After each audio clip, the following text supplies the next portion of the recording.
It was a gotta-have-it game for the home team. The Thunder dropped Game 1 Thursday night at the buzzer, essentially. Their big three, expecting big things in this game. And early on, as we have discussed throughout, Chet Holmgren was exceptional, held to just 6. The three, then the drive and the bucket, and he helped get the Thunder going early. So too did the MVP. Just a ridiculous handle. Gets that bucket over Mathurin here. The drive past him. That's bucket good and the foul. And the lead is ballooning. 17-point lead. On the drive, Jalen Williams, the Thunder's version of a big three, scored or assisted on 50 of Oklahoma City's 59 first-half points. And again, they held the 18-point lead. But as we know, the Pacers have demonstrated throughout the playoffs they can come back on anybody. They weren't coming back tonight. The bench, as we've explained, excellent. That was Isaiah Hartenstein to Alex Caruso. There's the man they call AC Fresh with the corner three. He had 4 of those on the way to 20. And Aaron Wiggins, who's exploding scoring throughout the season, caught the eye of many. He had a big night tonight. Had 21 in the very first playoff game, which was a runaway win over Memphis. But this in the finals, another big three on the way to 18 as they get the bounce back win and even things up at a game apiece. We are joined now by Aaron Wiggins off an 18-point night here in the NBA Finals. Aaron, congratulations on a tremendous night. You have demonstrated this year that you're capable of going for big numbers when your number's called. What's the key in remaining patient and waiting for your number to be called and to step up? I mean, this group of guys, they're fun to play with, and we obviously, when we get going, things can be very fun on the court. So just having that mentality to, stay ready, knowing that at any point in time it could be a big night for me, and at any point in time, it may not be in scoring, but it may be something else where, I earn a lot of minutes on the court. So just staying ready, looking forward to playing with the guys. You have a J. Will and you have a J. Dub. J. Dub was out here wearing your T-shirt as he got loose today. I've asked a number of your players, and now I'm going to ask you the same question. There's a connectivity with this group. There's an all for one, one for all that cannot be faked. How do you describe what the camaraderie of this team is like?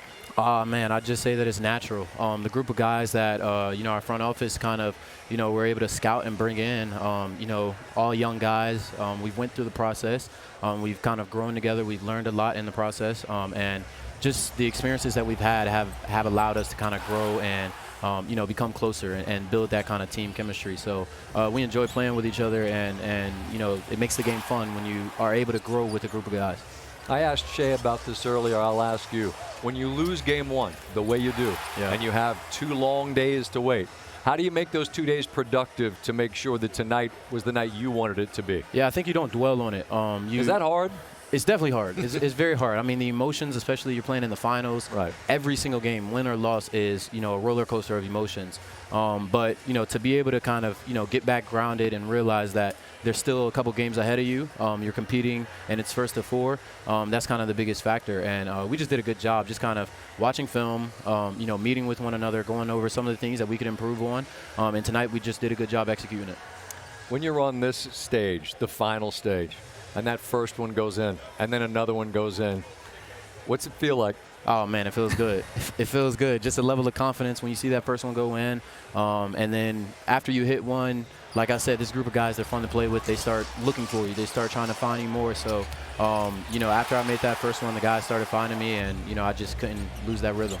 Was it difficult to not let yourself get a little bit wound up? Remember the kid in Carolina, you know what I'm saying? Yeah, to just be present in that moment and let it be whatever it was going to be. For sure. I mean, there was the one play in transition right after I made it 3 where I shot it over the rim.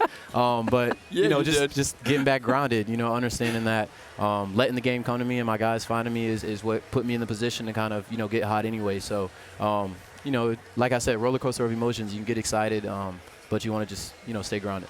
Since it's the finals, we stayed focused on the finals, but I'd be lying if I said that there weren't a whole lot of folks in College Park and a Terp sitting next to you that are awfully proud of what you did tonight. Congratulations.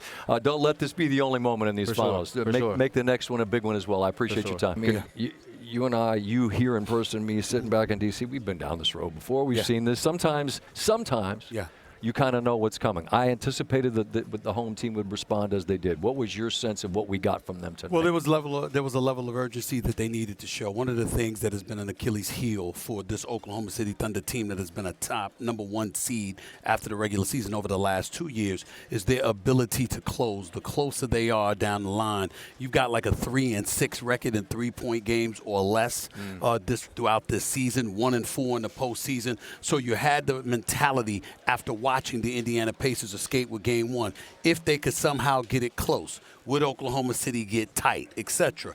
That didn't happen because Oklahoma City didn't allow it to happen because they exploded. Chet Holmgren came out of the block, 6 points in Game 1, 11 points in the first half in Game 2, 22% shooting in Game 1. 55% shooting in Game 2. He was definitely a factor. Pascal Siakam got rattled defensively because Oklahoma City was all over them. Tyrese Haliburton was a no-show for the first 40 minutes after winning Game 1. But then you look at Aaron Wiggins, you look at Alex Caruso combining for 9 threes, 9 of 16 from 3 off the bench for the Oklahoma City Thunder. This is what you raved about when you looked at them all season long. Defensively, they would be there collectively. Offensively, Shea Butter, the MVP, SGA, you know what he's going to do. But who is it that's going to step up and help him? Tonight it was their bench, and they reminded us of who they are. The thing with Haliburton, and this has been the back and forth, right, that we see throughout the playoffs, is the brilliance in his capabilities late, which is rare, if not unprecedented in terms of late game shot making. Yes, sir. But then there's also the ability for times to be less visible, less forceful than someone of his caliber, and that I suppose is why we kind of wait to anoint. Is that fair? Well, yes, it is fair, especially when your own contemporaries throughout the league have voted you overrated. He didn't deserve that. He's not overrated. No, he's not. He's an incredibly talented player, and we should treasure what we've seen from him this postseason. I agree. 5 for 5 on shots with 15 seconds or left in the postseason. All time. When the rest of the league this year in the postseason was a combined 4 of 26. That tells you who Tyrese Haliburton is and what he's capable of. The problem is those capabilities that you see to him in late game, clutch time, pressurized situation. You are asking yourself, where the hell is that earlier in the contest, particularly in losses where you're averaging about 11 points a game. Right. That's unacceptable for a guy his talent. Now, if you were not that talented and you couldn't close, then we wouldn't have those expectations. But when you've shown us you're worthy of those expectations, but then it doesn't show up in pivotal games like an NBA Finals game, that does give you cause to pause. It does make you look at him and say, what on earth is going on? We know how elite Oklahoma City's defense is. We know how they could make a matchup zone look like man-to-man. They could be all over you all game long. But you're a point guard, and you've got to be able to figure that out if you're truly one of the gifted ones. And I think he's just showing that he's got some growing to do. I think he'll show up in Indiana. I think he'll have a couple of good games in this series besides the one in Game 1. But the level of consistency that you're looking for from him to establish what people have been bloviating about him based off of what we've seen in late game situations is what he's lacking, the consistency. Yeah, this team has been the best shot-making team throughout the playoffs. Right. They've shot at the highest level. Yeah. They did not tonight, made a bunch late, mostly didn't matter. A quick thought when they go home, I think we'll see the best of the Pacers when they go home, but I think we'll see the best of the Thunders, too. I think Wednesday will be a hell of a night. That's why I think you'll see a split. I think it wouldn't be surprising me at all if they came back 2-2. That crowd in Indiana is going to be ready. They're one of the best fans in America, one of the best arenas, fan bases in America. They will show up for their team, and the team will show up for them at least one game. Which game, whether it's game 3 or 4, remains to be seen. And so will we. Look forward to being there with you. First take in between. We'll see you for SportsCenter somewhere in between, and we'll be there in Indy. Right? You're trying to figure out where we are, right? Yeah. I know you guys are obviously disappointed with the way this one went. Is there going to be any consolation that you did get a split here, that it is home court now for you guys? How much does that soften the blow, if at all, of this one? I don't think it's consolation. I mean, I think you want to win every game you play. So we not happy with how the game went today, and that's it. We just gotta turn the page, focus on game 3. That's the biggest game of the year. We just got to go out there, go back home. Our fans, obviously, I know they're super excited to have us, and we're excited to be back, our home arena with our home fans, and just ready to compete, play hard. And, so that's our focus. We got to, as hard as this one is, we just got to move on to the next. Kendrick Perkins, Richard Jefferson alongside Richard. Since you were on the call throughout the evening, I'll give Perk the first bite of the apple here as we're together. The biggest difference to you tonight was what? Hello, what you got to say? What you got to say? He always takes the first bite, man. I'm just Why's it got to be like that? I just know him. I know him, Scott. I know him. You know what I did? I went like this. It was like Peyton and the Rain Man back in the day. It was unintentional. Biggest difference was what? I believe it was Chet Holmgren. I thought tonight he came out and set the tone. There was a lot of questions about, Coach Dagnall and the adjustment of the starting lineup, him going small. But Chet Holmgren allows them to go small. I thought today he was the difference maker on both ends of the floor. And at times, even when they went with the double big, his ability to be able to stretch the floor allows him and Isaiah Hartenstein to share the floor together. But on the defensive side of things, whether he was in the drop coverage, man-to-man, getting back in transition, the energy and his mindset was in the right place tonight. I found Shea's comment interesting that he mentioned no one had to say a word to this young man. Everyone knew he would know what to do, and he did. I'm interested in the contributions off the bench. There's an old saying that Coach Collins had years ago about know your role, be a star in your role. Mm-hmm. I would think if you're Wiggins, and you've shown throughout the year you're capable of hanging a 40-piece all flats on people. Habanero style. It might be hard to be. It might be hard to be patient. Yeah. But when it was time, he stepped forward, and Caruso does exactly what's asked, if it's checking Jokic or if it's trying to score 20 tonight. What did their bench give them in your estimation? Their bench was impressive, even if you look at the plus-minus. Hartenstein, who didn't score a bunch of buckets, didn't do a bunch, he was plus 17. Then you get Wiggins coming off plus 24. Those guys were the difference as far as the runs, the movement of the basketball. You didn't run one play for Wiggins, and he found an opportunity to get good shots, good looks. And that's the beautiful thing about this OKC team, is that everyone is going to get their opportunity to shine. You have a guy like Wiggins that didn't play much. Hartenstein gets taken out of the starting lineup, and he finds ways to be effective. I love the fact that they went with the double big lineup, and they went early. They got crushed on the glass in game one, and then you just looked at the amount of second and third opportunities that they were able to get. All right, if I could get you guys to take a 20 and we'll make it a full, we'll continue this conversation in just a moment after we hear Tyrese Haliburton's observations and reaction to what happened tonight. No, I mean, this is who they are defensively. They got a lot of different guys who can guard the ball, fly around. They're really physical, force the officials to, let us play a little bit more. So just got to do a better job playing through there. I think I've had two really poor first halves. So, I just got to figure out how to be better earlier in games. But kudos to them. They're a great defensive team, but, watch the film, see where I can get better.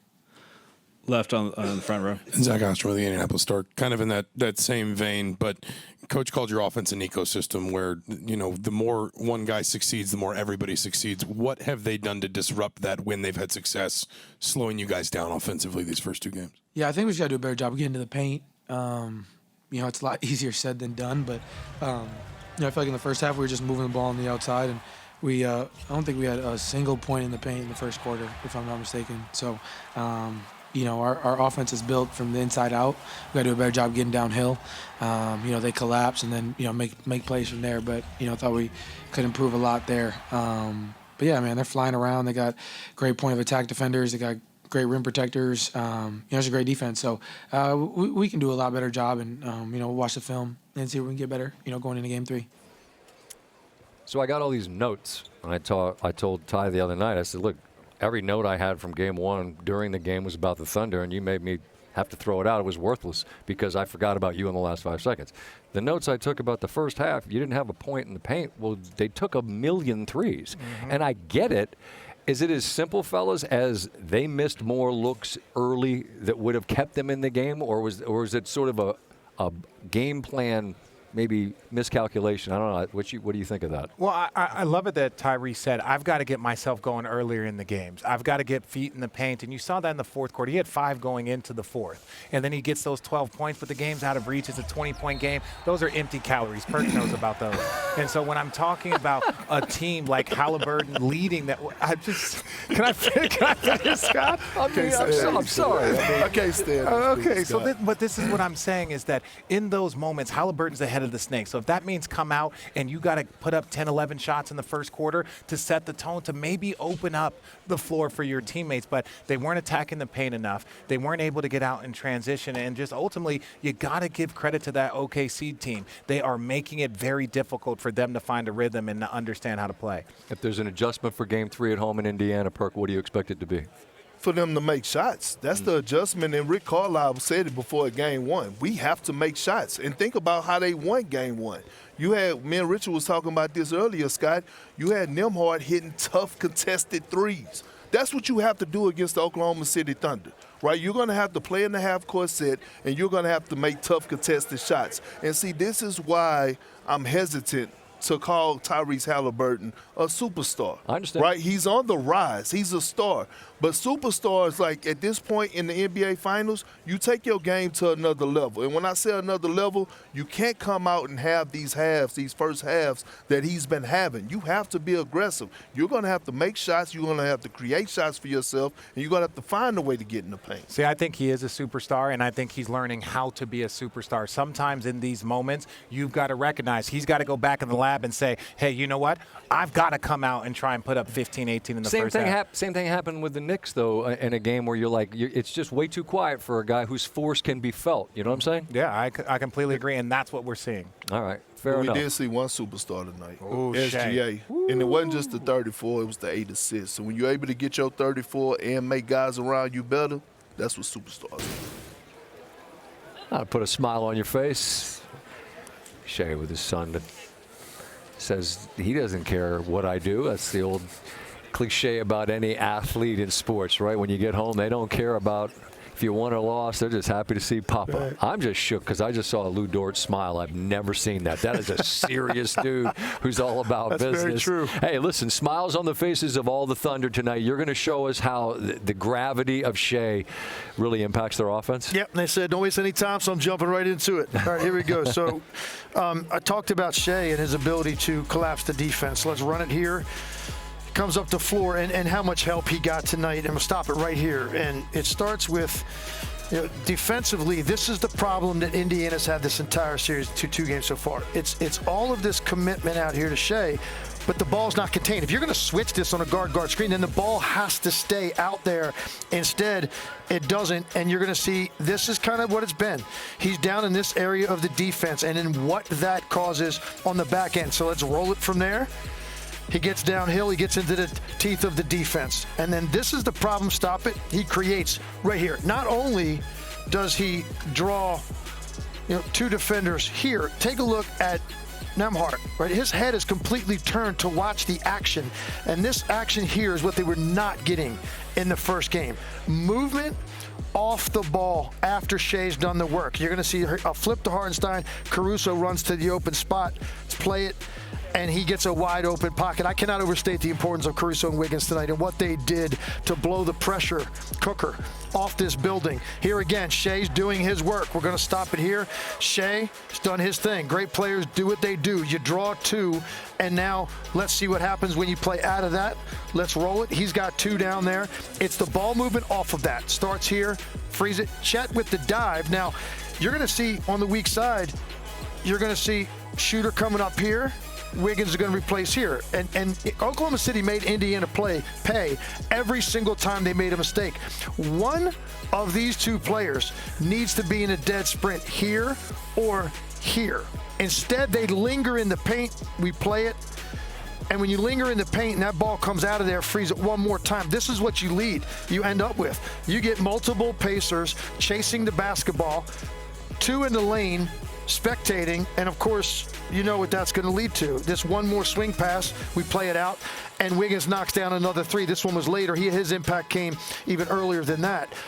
I just felt like tonight the difference was how relaxed Oklahoma City looked in their player movement, ball movement. I mean, guys caught it and they towed it up. They shot it with confidence. Look, game one at home in the NBA Finals for a young team can be a little bit daunting, and I thought they played that way a little bit, even though they had the lead in the fourth quarter.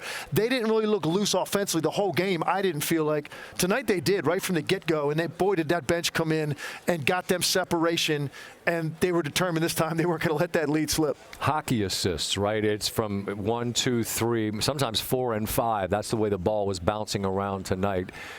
Different deal. What do you expect to see quickly on Wednesday? You expect to see a Pacer team do what? Yeah, I think you're going to see the tempo we always talk about with that team. We didn't get much of that tonight. I just thought Oklahoma City did a great job because of how efficient they were offensively. Indiana was taking the ball out of the net a lot, and they just didn't really get into that early action when they make you chase the basketball. That's when they're at their best. I expect the home crowd to help energize them. I expect, as we've often seen, Tyrese Haliburton to be the guy that bounces back and be the guy that's the engine for them. He was not the engine tonight. You're going to see a different response out of him. Doesn't mean they're going to win the game. OKC's best team in the league, but you're going home now. You got accomplished what you needed to, Scott. You got the split. Right, and how you perform one game doesn't necessarily have anything to do with how you'll do in the next. With that in mind, Chet Holmgren, who was good from the jump tonight, on bouncing back in Game 2. You don't want to get so wrapped up emotionally that you can't process, why things happened, good or bad. And then you also have to have a level of care. If you're just like, whatever, I don't think that's good either. So I'd say I have a good middle ground of not getting overly emotional, but also caring enough to try and always be better next game, whether I have a good game or not. I'm really struck by the maturity of this group, just sort of like understanding. That's a grown man's perspective, right? To just be grounded, appreciate it, have a concern, but don't let it weigh you down too much. What in the 2 games that we saw here, Tim, do you believe is most likely to translate? In other words, a trend, something on either side or maybe both, that you feel like will continue as the series shifts to the Eastern Conference champions home? Well, I agree with what Rick Carlisle said. Shai Gilgeous-Alexander is going to continue to do his thing. So clearly now Indiana has to do a better job of taking away space on the perimeter for the three-point shooting and not make that as much of a factor. Here's the thing we've seen now, Indiana 2 games. Nobody yet has really played exceptionally well offensively, and this is a great offensive team. Someone is going to have one of those games, whether it's Haliburton, Siakam, maybe they get an X-factor game out of a guy like Mathurin, whoever it is. They haven't yet had anyone really go off to any extent. OKC has had their best player do it twice and had bench players go off. Indiana hasn't had that yet. Expect that in Game 3.